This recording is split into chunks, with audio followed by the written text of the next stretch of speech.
ನಮ್ದು ಏನಿದೆ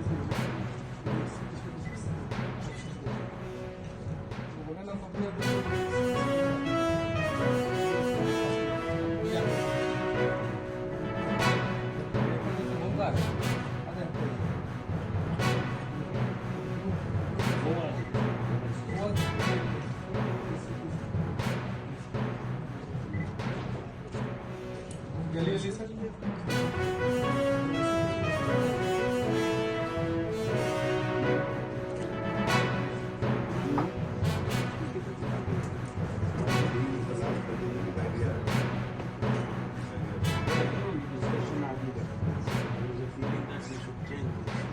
ಅದಕ್ಕೆ ನಾವು ಎಲ್ಲ ಕಡೆಯಿಂದನೂ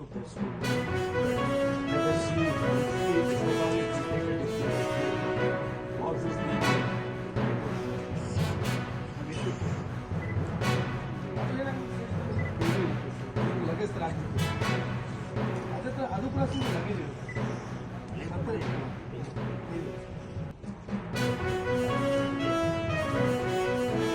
ಎಲ್ಲೂ लगेज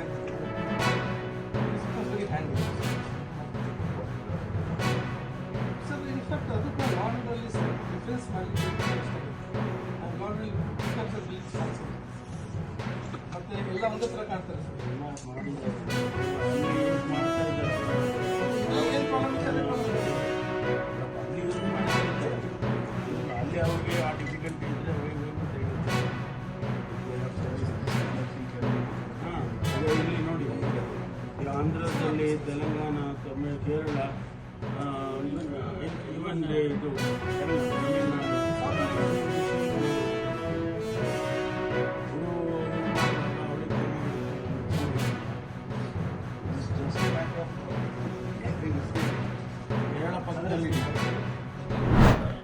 ನಾನು ಬೆಳಗಾವಿಯಲ್ಲಿರುವಂತಹ ಎಲ್ಲ ಜನತೆಗೆ ಅಭಿನಂದನೆಗಳನ್ನು ಸಲ್ಲಿಸ್ತಾ ಇದ್ದೀನಿ. ಅದಕ್ಕೆ ಕಾರಣ ಅಂತ ಏನಂತ ಹೇಳಿದರೆ, ಏನು ಪರಿಶಿಷ್ಟ ಜಾತಿ ಪರಿಶಿಷ್ಟ ಪಂಗಡಗಳ ಸಲುವಾಗಿ ಒಂದು ಕಾವುಕಟ್ಟ ಅದನ್ನು ಮಾಡಬೇಕಂತ ತಿಳ್ಕೊಂಡು ಗೆಜೆಟ್ನಲ್ಲಿ ಪಾಸ್ ಮಾಡಿಕೊಂಡು ಇಲ್ಲಿ ಕಾವುಕಟ್ಟ ನಿರ್ಮಾಣ ಮಾಡಿದರು. ಅದನ್ನು ಸ್ವಾಗತ ಮಾಡಿ ಕೂಡ ನಾವು ಮಾಡಿದ್ದೇವೆ ಅವಾಗ, ಒಳ್ಳೆ ಕೆಲಸ ಅಂತೇಳಿ. ಬಟ್ ಅದನ್ನು ಯಾರು ಫಲಾನುಭವಿಗಳು ಆಗಬೇಕಿತ್ತು ಅವ್ರಿಗೆ ಆಗದೆ ಅದರೆಲ್ಲ ಕರೋಡಿಪತಿ ಇರುವಂಥ ಕೋಟ್ಯಾಧಿಪತಿಗಳಿಗೇ ಅದನ್ನು ಕೊಟ್ಟಿದ್ದರು. ಹಾಗಾಗಿ ಅದರಲ್ಲಿ ಅದು ಪರಿಶಿಷ್ಟ ಜಾತಿ ಪರಿಶಿಷ್ಟ ಪಂಗಡದ ಮಹಿಳೆಯರಿಗೆ, ವಿಧವೆಯರಿಗೆ, ಇಂಥವ್ರಿಗೆಲ್ಲ ಕೊಡಬೇಕು, ಸ್ಟ್ರೀಟ್ ವೆಂಡರ್ಸ್ಗೆಲ್ಲ ಕೊಡಬೇಕು ಅಂತ ತಿಳ್ಕೊಂಡು ಇದನ್ನೆಲ್ಲ ಮಾಡಿಕೊಂಡು ಬಡವರಿಗೆ ಕೊಡ್ಬೇಕಂತ ತಿಳ್ಕೊಂಡು ಹೇಳಿ, ಬಟ್ ಇವರು ಈ ರೀತಿ ಅನ್ಯಾಯ ಮಾಡಿ ಎಲ್ಲ ದೊಡ್ಡ ದೊಡ್ಡ ವ್ಯಾಪಾರಸ್ಥರಿಗೆ, ಕಾಂಟ್ರಾಕ್ಟರ್ಗಳಿಗೆ, ರಾಜಕಾರಣಿಗಳಿಗೆಲ್ಲ ಈ ರೀತಿ ಕೊಟ್ಬಿಟ್ರು.